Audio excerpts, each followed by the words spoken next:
I've been doing content marketing for over 15 years. In my B2B brand, we have hit the Inc. 500 2 different times, meaning we are amongst the fastest growing companies in the United States. In my fitness brand, we've had over 25,000 different customers, and all revenue aside, that's a lot of volume most businesses will never be able to achieve. And we've done it with one very simple content marketing strategy. And I'm going to give you the whole thing in this presentation. So I'm about to flip to a presentation. It's a little over 28 minutes in length, and it'll give you every single thing that I've done and the strategy we've outlined in our content marketing for the last 15 years. But here's the deal. I've never been an expert with social media or anything like that. This is a very simple, tried and true method anybody can do. It's generated over $30 million of revenue for us. So if you implement this from start to finish, you invest the next 28 minutes of your life into actually learning and applying a strategy, you can have a business strategy that stands the test of time, is evergreen, and can absolutely grow your business. So without any further ado, let's switch to the presentation. Enjoy. All right, we're talking digital business today. So this is going to be phase one of the 3 phases that we're going to go through. So phase one is going to be all about building a strong base. So we're going to be going over content, delivery, and marketing, and how these things kind of all work together, and how we make sure you have a good plan in a digital business as a entire system. Because a lot of what's being taught out there today is just how can we market, how can we sell, and those are great tactics and strategies. And I do think that you need to sharpen the axe on getting better at marketing and at selling things online. And we'll go over the email campaigns that you need to put in place and things that you need to be doing.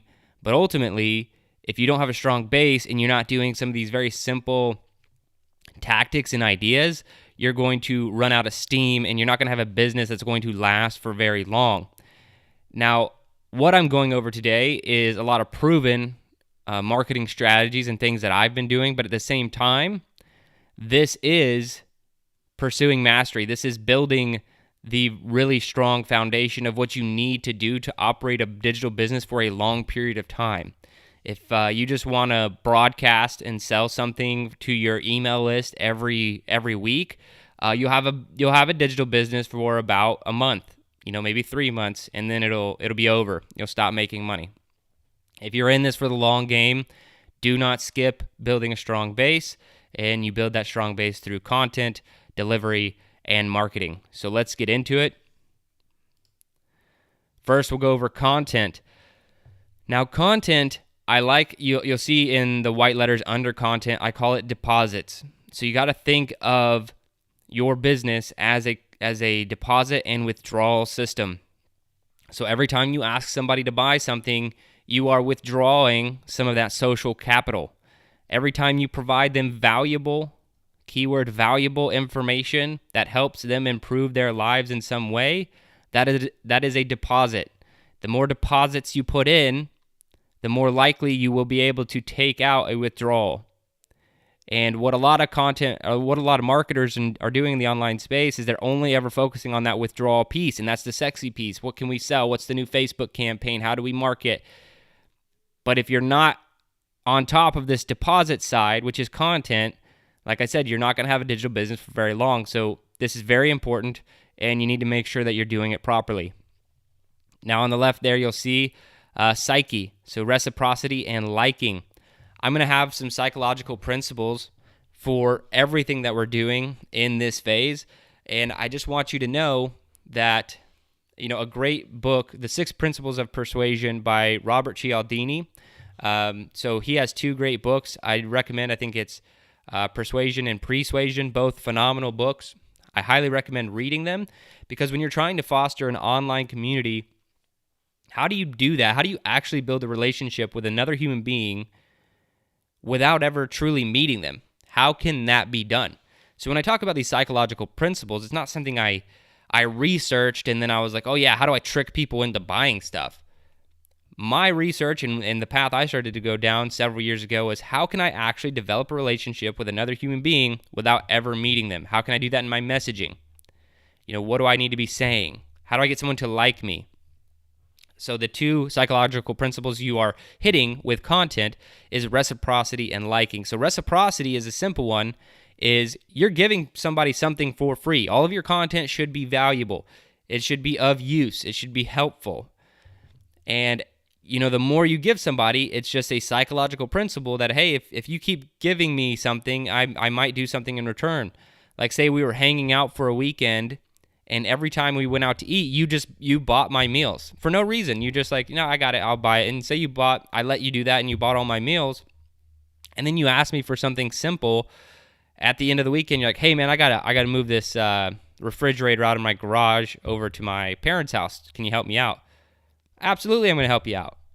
There's just these small principles that are in action in our brains at all times, even if we don't really know it. Now, that's the reciprocity principle. You don't have to do anything or think about anything to have that principle in place. Reciprocity is simply you're providing the content, so just provide the freaking content. That's what you need to be doing. Now, the liking piece, you do need to do something in your content, because no one wants a robot providing content. Robots providing content is not helpful. So whatever you're providing, if you're just basically spitting out a research article, or something that's relatively boring but could be helpful, that's not getting someone to like you. And so you need to throw in something to get people to like you. And that's pretty simple, guys. Share personal stories. Let people know that you have a family and friends. Let people know about your failures and successes. Add these kind of things into your messaging, into your content. Make sure you're telling that story every time you provide content. If I want to provide a story about, or if I want to provide content about how to get stronger, I could just simply go out there, link to the research articles and the programs and say, this is how you get stronger. But if I have a story along with those research articles and programs, and I'm like, hey, here's what happened to me, or here's what happened to somebody.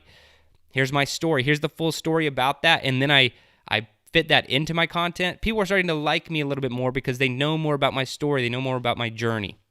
So make sure you're throwing that kind of messaging into your content. And it might seem like a strategy at first, but the more you start providing content and start doing this, it'll just be a part of your style. And it's something that you need to do. So that's the psyche behind content, is reciprocity and liking. Next, frequency. What is your no-fail publishing calendar? All caps, no fail.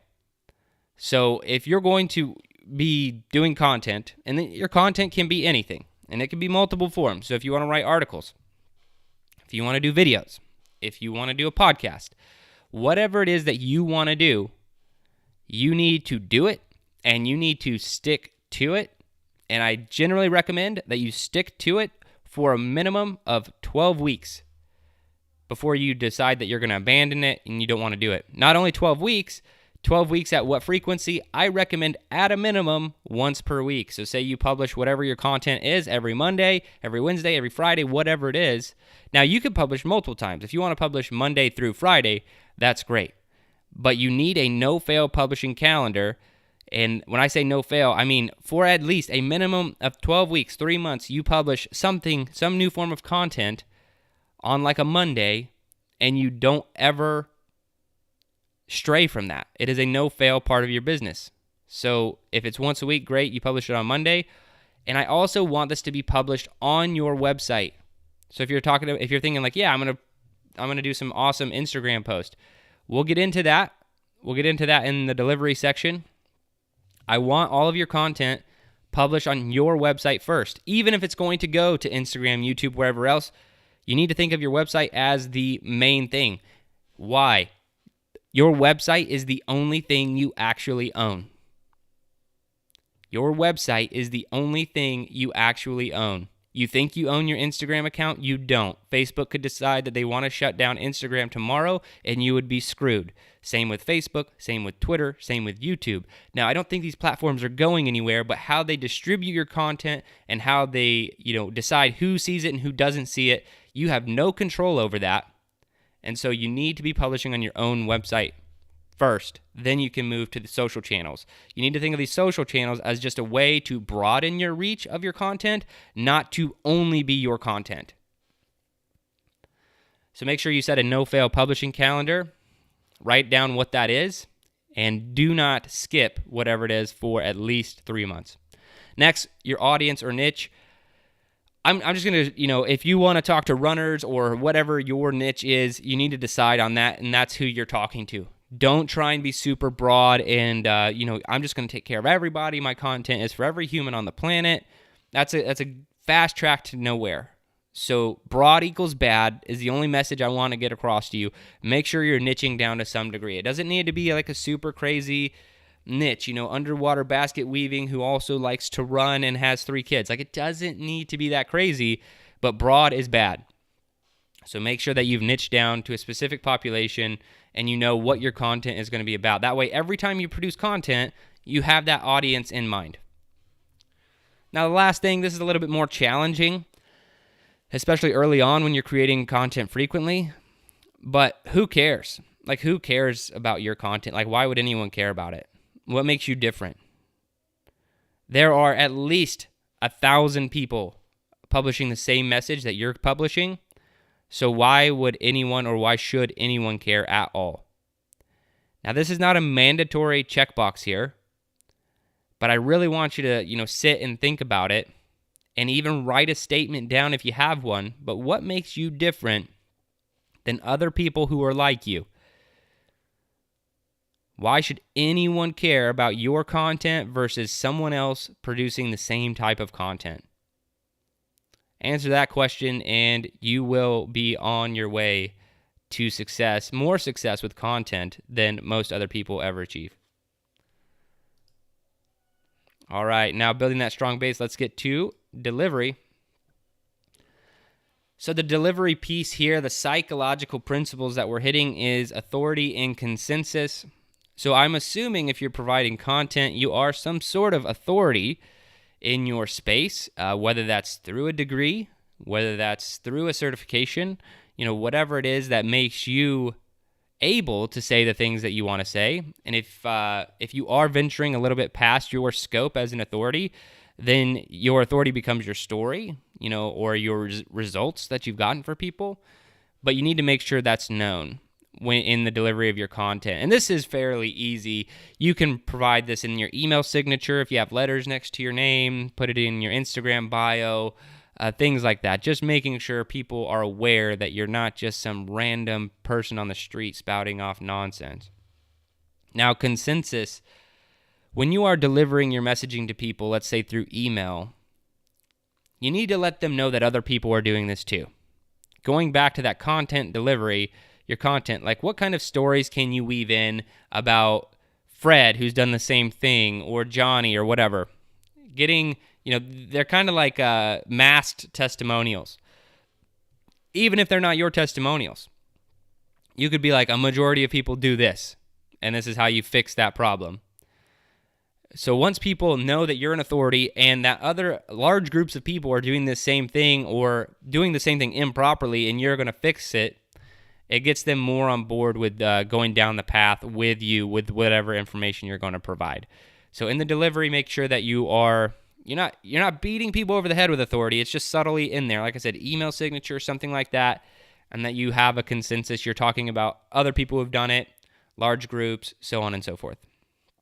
Now, what is the frequency of your delivery?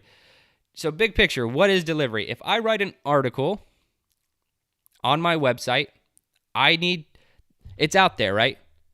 But most people don't, like, this is not, early 2000s, late 90s, where people are like, just can't wait to read your blog, and they go and check your blog. So if I write an article, I need to deliver that article now somehow. Remember, content goes on the website first. So how do I do that? Well, here's where I could provide a video, briefly describing the article and putting a link to it in YouTube and saying, hey, go check out this article. That's one distribution or delivery channel. I can now put the same, like a modified version of content on Instagram and tell people to go click the link in my bio. I'm delivering that now through Instagram. I can do the same on Facebook. So what is the frequency of delivery? And it can be different of content frequency. So if you, and the reason I say that is if you produce 4 pieces of content per week, you could do one newsletter as your delivery method and like one social media blast and not have to do it every single time. Like here's kind of like a roundup of all the content. If you are a heavy content producer, you don't need to email someone every time that you have a new piece of content. You don't need to be like, yeah, I create something every day, Monday through Friday, so I'm going to email them every day. You could, but you might get burnt out. I don't think it's something you'll stick to.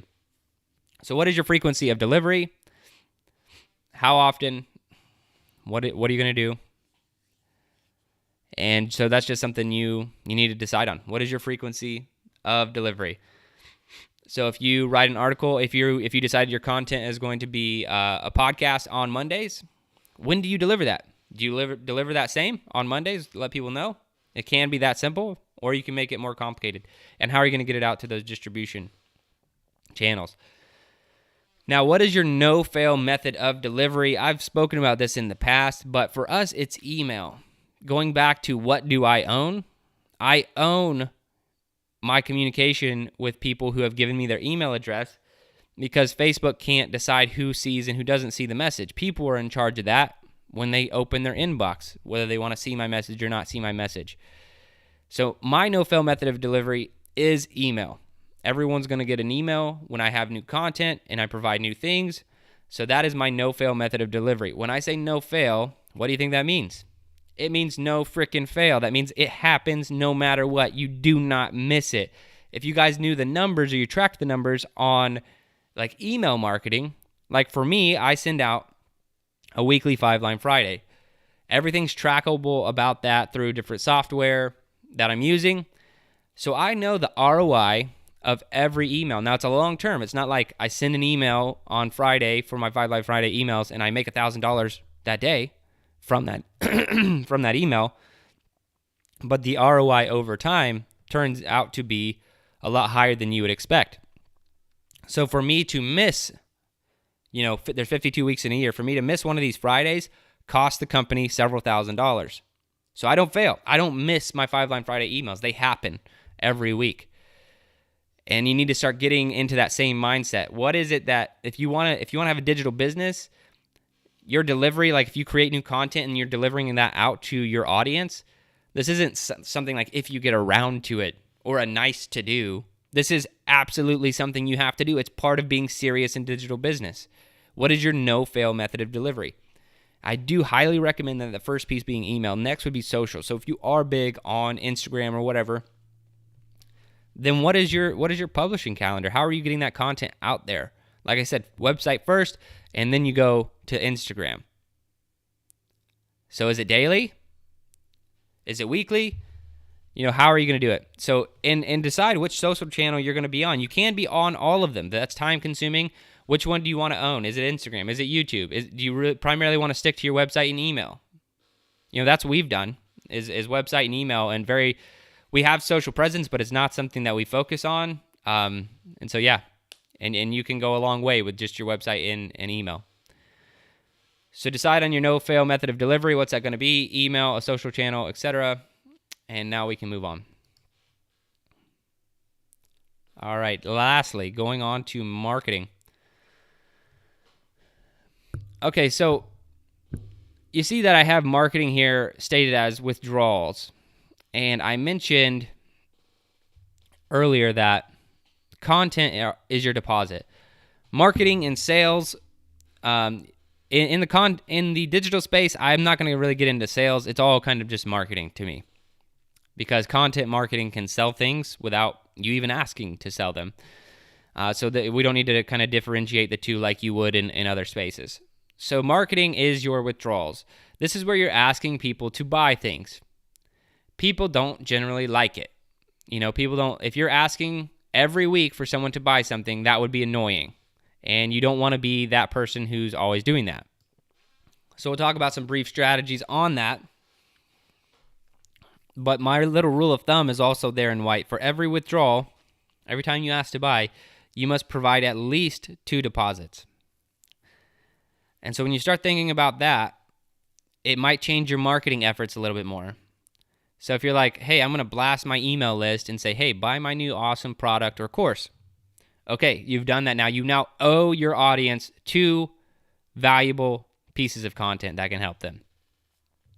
So just think about it. Start thinking about it like that. That would give you a loose framework for having a marketing calendar. Because if you're on this content roller coaster and you're like, okay, I'm going to ask people to buy something, now you're forced, if you follow the rules, to provide more valuable content. So I'm going to start down here at the right. Segment nearly always. So talking about having a business for a long time, not burning out your list. So there are broadcast emails. You might want to write this down. There are broadcast emails where you're just broadcasting everyone on your list. Say I have 10,000 people on my list.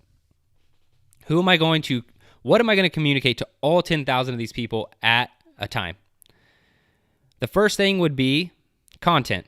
Everyone on your list gets content. It's free, awesome stuff. Everyone gets it. So if I have a 10,000 person list, all 10,000 people get my awesome content. The second thing that you're going to broadcast to everyone else would be a segmentation campaign. And the third thing is going to be a launch, and I'll get to that in a minute. So the third is segmentation. So if you have something that you want to offer, say I have a squat program, I would send out an email, maybe with some content, maybe just as a question, and be like, hey, I am putting together this awesome course on squatting, and I'd love to know who's interested in this information. Click here if you are. It could be that simple. Most email service providers now will let you know who clicked on what, and you could probably tag them based off of that click. So say I broadcast to 10,000 people, hey, are you interested in learning more about squatting in a squat program? Say 1,000 people, which I think would be high, but say 1,000 people clicked on, yes, I'm interested in learning more about this squat program. So when I go to sell this squat program, I'm not going to send it to all 10,000 people. I'm only going to send it to those 1,000 people who said they were interested. Because if I ask you if you're interested, and then I send you something to buy, but you said you were interested, then you're not going to be offended by that. And this keeps your list alive for a long time. Because if you always want to be selling something, like I said, you're going to burn out your list. That's not what you want to do. You want to segment nearly always. Really, it's like 90% of the time. Nearly always you should segment your list before you try and sell something. This is also going to help you realize if what you're offering is a good idea. If I had 10,000 people on my list and I said, hey, putting together some information on a squat program, click this link if you're interested in hearing about that. Well, what if one person out of 10,000 clicks on that? Do you think that's something I should even worth pursuing? Do you think it's worth pursuing, something I should do, something I should spend time on? Probably not. So it lets you know if you should press forward with a marketing campaign. And it also lets people opt in to hearing more about that information. So you're going to broadcast content. You're going to broadcast segmentation emails. And then the last thing is a launch, and that's why segmentation is not always, and it's nearly always. So if you have a new big thing, a new big product or course, everyone needs to hear about it. You know, if this is a big thing that you've been putting together for a long time, you want everyone on your list to know about it, it's a big launch, you can do that. So, you know, sending 3 emails, trying to get people to buy your brand new thing. You email all 10,000 people, you know, over the course of the week, trying to get them to buy. That's fine. That's like a once or twice per year type thing at most. Once or twice per year, could you do a full-on launch, email everyone, here's what I'm buying. Otherwise, you should be doing segmentation, and then after people are segmenting, you're asking those people to buy. Now, how often should we be doing this? And really, I think you should be running a marketing campaign, segmentation every month, and then trying to sell something every month. But I'm going to challenge everyone right now to only do 6. And it's not something you absolutely have to do, but it's something I want you to start wrapping your brain around. Now, going back to scarcity and consistency, scarcity is something that you're going to want to put in your marketing campaign. So let's say we have now segmented people. They said, yeah, I'm interested in this squat program. Okay, when you email that segmented portion of people about your squat program, you're going to say, you have to put a time limit on it. This is not fake scarcity. You're not trying to trick people. But you need to put a time limit on it, or else there's no reason for someone to take action. So is there a discount for a certain amount of time?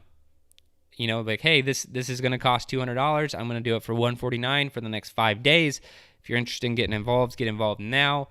And now there's a scarcity reason. Like, people are like, oh, well, if I want to get that discount, I have to take action. Or it could just be this thing is closing. Hey, I'm getting 50 people into my new squat program. After I got 50 people in there, I'm just shutting it down. Don't know when I'll open again. If you're interested, please get in the program. There has to be a reason. So scarcity is a psychological principle you really need to work in to your marketing. And it needs to be authentic scarcity, not fake scarcity. Not like, this is discounted for the next 5 days, but then people were like, oh, it's always discounted, so they were lying. That kind of goes against some of the psychological principles of like liking we talked about earlier. And then consistency goes with segmentation. So people in general, they want to do what they said that they're going to do. So if you've segmented them and said, hey, are you interested in squatting? They said, yes, I'm interested in squatting. And then your messaging for selling would be like, hey, you said you're interested in squatting. Here's a course on squatting. People want to be consistent with their behavior. They'll be more likely to buy if you segment it first and you make sure that the psychological principle of consistency is there because they want to do what they say that they said they would do. So those are the psychological principles at play here in marketing. Now the 6 offers, this is kind of your assignment. I want you to put together 6 offers. Something that you could run across, you could do every other month actually. So we're not going 12, I think it's too aggressive. Now, there's a difference between an offer and a product. And I want to be real clear on that. If I have a squat program, that is a product. I could create 6 offers around that one product. So an offer and a product are different. Now, if you have a bunch of different products, that's fine too. Then you can have a bunch of different offers. But if you only have like 3 products or 1 product, you need to think of different ways you can offer this product. And that's normally adding something of value to it. So it's like, hey, I have this squat program and I'm going to sell it in January, but the offer is going to be, get a 30-minute phone call with me plus a squat program for this much. That's an offer. That's like a bundle. And then you're like, I'm going to try and sell it again in the summer. And the offer will be, get the squat program plus my shoulder program for the same price as a squat program. Now you're technically selling 2 programs, but you're really trying to get that squat program out the door and you have a new offer. So there are a lot of ways. Just think about how you could add value. So write down all the products that you currently have. If that's one, that's fine. If it's multiple, that's fine. But then start thinking about different ways you can add value to that product to have different offerings. Because what I would love for people to do is if we were to work on just a monthly calendar, and that's something we will develop, but January, say you do a big launch in January. February, you do segmentation. So you're like, I'm gonna send a couple segmentation emails, see who's interested in squatting. March, I'm going to sell to this people who got segmented. And by the way, in segmentation, it's not one email. You typically have to send like 3 or 4 emails to make sure these people are segmented properly. And so February, you segment. March, you sell to the segmentation. And all this time, you're still sending out content on your calendar, whatever, every single week, whatever frequency you've decided on. And then, say April, you could do another segmentation campaign. Maybe you want to do another launch. It's up to you. You're now into the second quarter. In the first quarter, all we've done is 1 launch, 1 segmentation campaign, and then we're selling to people who said they were interested in something. And maybe you could even skip April and then go to the next. But you're going to go segmentation, and the goal is having up 6 would be the max for what we're doing right now. So 6 different offers you could do throughout the year, and when they would be done. So if that's a launch, great. If it's an offer of this for a segmentation product, that's great too. Just start thinking about those, and then we can start building our marketing calendars, and that kind of will be the next step after you've kind of wrapped your head around all of these things. All right, that is building a strong base here in phase 1, and that's content delivery and marketing. And we'll head to phase 2 and 3 after this, but this is where we start.